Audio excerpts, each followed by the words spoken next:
Mesdames, mesdemoiselles et messieurs, bonjour. Donc, je fais cette vidéo pour essayer d'expliquer ce qu'est un théorème et d'expliquer aussi ce qu'est un mathématicien, parce que c'est pas clair du tout dans la tête des gens.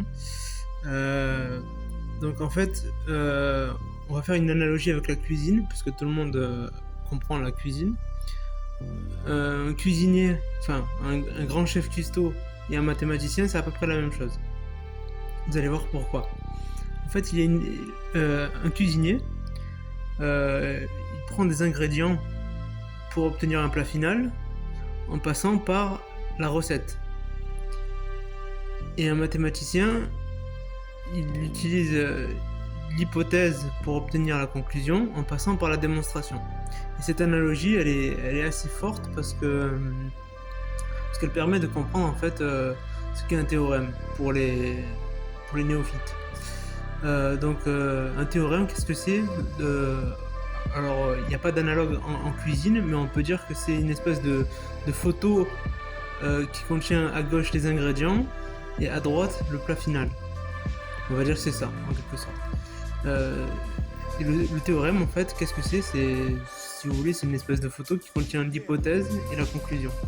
L'hypothèse à gauche et la conclusion à droite. Donc voilà.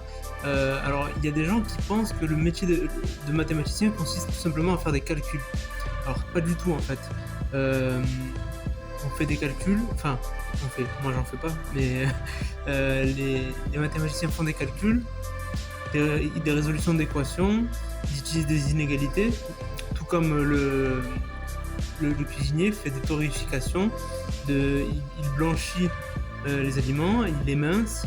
Voilà, ce sont des trucs comme ça. Mais le calcul, c'est quelque chose d'élémentaire. C'est pas quelque chose que le mathématicien fait tout le temps, en fait. Il le fait, mais c'est comme si vous disiez qu'un cuisinier ne fait que torréfier les aliments. Il ne fait pas que torréfier. Le mathématicien ne fait pas que calculer. Voilà. Une chose fondamentale que très peu de gens savent,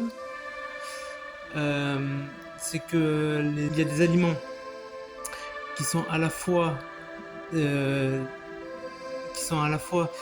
ingrédients et à la fois des plats cuisinés. Par exemple, les boudoirs ou la chantilly. En mathématiques, il y a un analogue à ça, c'est la propriété, à ne pas confondre avec les axiomes.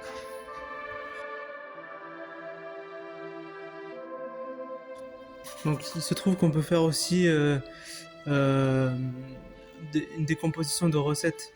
On peut décomposer une recette en plusieurs sous-recettes, tout comme on peut décomposer une démonstration en plusieurs sous-démonstrations, ce qu'on appelle un lemme en mathématiques. Et donc une question qu'on peut se poser, c'est à quoi sert un théorème? En cuisine, c'est facile de deviner à quoi sert la cuisine, ça sert à manger, mais à quoi ça sert les mathématiques? Là c'est un peu plus difficile. En fait, ça sert tout simplement à appliquer au réel des raisonnements, des idées en fait, tout simplement.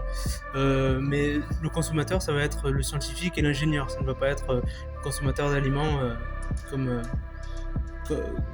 en cuisine. Ça ne va pas être l'aliment qui sera consommé.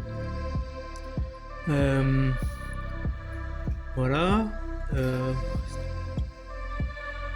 Et donc évidemment l'analogue du restaurant, ce sera l'institut de recherche, et l'analogue du client, ce sera l'ingénieur ou le scientifique ou l'amateur de mathématiques. J'ai parlé tout à l'heure de photos qui contient les ingrédients à gauche et le plat à droite. Une question qu'on pourrait se poser, c'est est-ce qu'on peut deviner la recette à partir du plat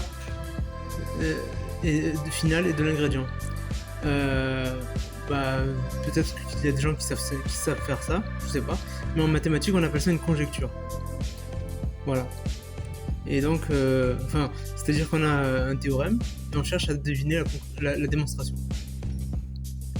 Alors en général c'est une démonstration qui est inconnue de tous les humains au monde. Voilà.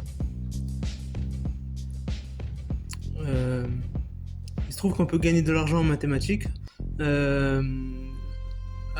grâce à l'Institut Clé qui propose des problèmes de mathématiques à $1 million,